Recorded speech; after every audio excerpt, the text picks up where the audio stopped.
आप देख रहे हैं यूथ मीडिया 24 न्यूज, सदैव सच के साथ।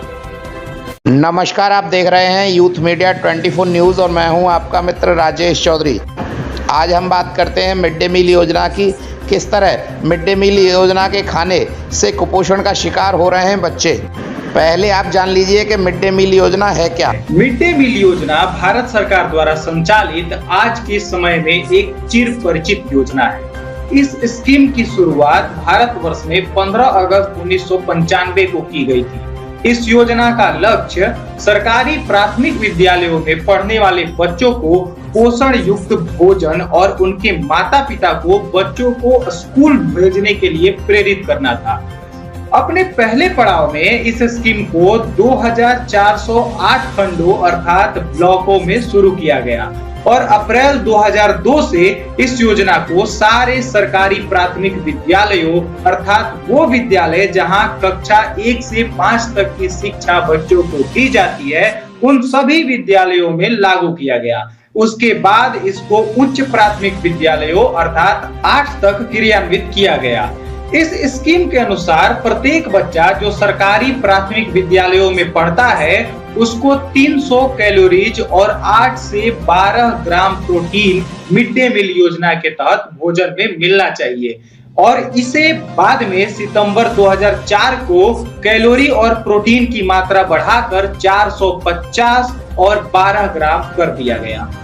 अब आप मिड डे मील की हकीकत जानिए।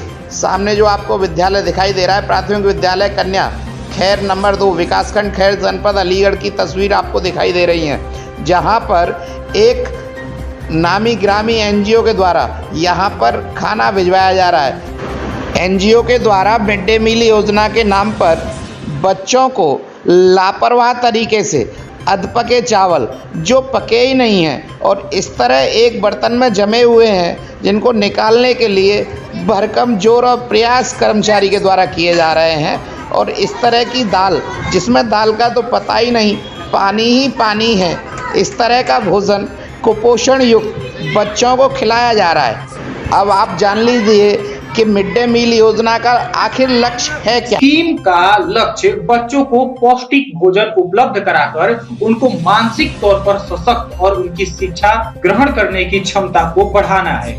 भारत सरकार की मिड डे मील योजना के अंतर्गत एनजीओ कुपोषण युक्त भोजन छात्र छात्राओं को देश के भविष्य एवं लाड़ेलों को खिला रही हैं और भारत सरकार की महत्वपूर्ण योजना मिड डे मील योजना में पलीता लगा रही हैं ये एनजीओ। योगी मोदी सरकार में इस तरह का भ्रष्टाचार बच्चों के साथ नहीं चलेगा। इसीलिए हम बता रहे हैं आपको मिड डे मील योजना के प्रमुख नियम।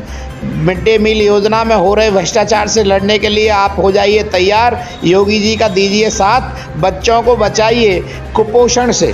सर्वप्रथम भोजन को शिक्षक तथा अभिभावक द्वारा चखना एक प्रमुख नियम है। जी हाँ, इस स्कीम के तहत मिड डे मील का खाना स्कूल के किसी एक अध्यापक को चखना होता है। इसके अलावा एक अभिभावक या ये 2 भी हो सकते हैं, चाहे वो स्कूल मैनेजमेंट कमेटी के सदस्य हो या नहीं हो, उनका भी भोजन को चखना जरूरी है। उसके बाद ही बच्चों में उसको बंटवाना है। मिड डे मील के प्रमुख नियमों में से अगला नियम है खाद्य पदार्थों को संग्रहित करने के लिए भंडारण गृह का होना।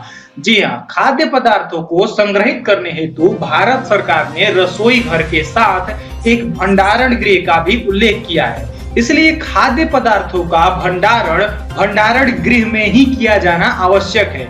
किसी भी प्रधानाध्यापक के घर या किसी भी प्रधान या किसी भी टीचर के घर में खाद्य पदार्थों का भंडारण नहीं किया जाना चाहिए। मिड डे मील के खाने से किसी बच्चे की तबीयत बिगड़ती है तो स्कूल के प्रधानाध्यापक की पहली जिम्मेदारी है कि वह जिला शिक्षा पदाधिकारी या जिला स्वास्थ्य अधिकारी या जिला मजिस्ट्रेट को इसकी जानकारी यानी इंफॉर्मेशन दे।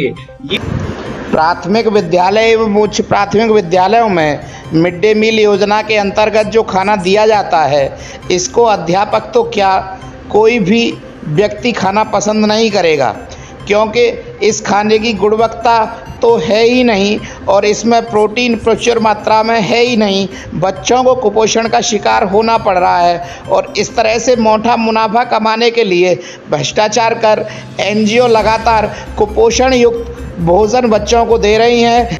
योगी मोदी सरकार में इस तरह का भ्रष्टाचार बिल्कुल बर्दाश्त नहीं किया जाएगा। यूथ मीडिया 24 न्यूज़ अलीगढ़ जनपद के उच्च अधिकारियों से अपील करता है कि इस तरह का जो एनजीओ भ्रष्टाचार कर रही हैं उन्हें तत्काल प्रभाव से हटाया जाए। देश के भविष्य, देश के छात्र छात्राओं को मिड डे मील योजना के अंतर्गत स्वस्थ एवं सुरक्षित भोजन कराया जाए जो पोषण युक्त हो। हमारे चैनल को लाइक करें, शेयर करें, सब्सक्राइब करें जिससे आपको सभी लेटेस्ट न्यूज़ें मिल सकें।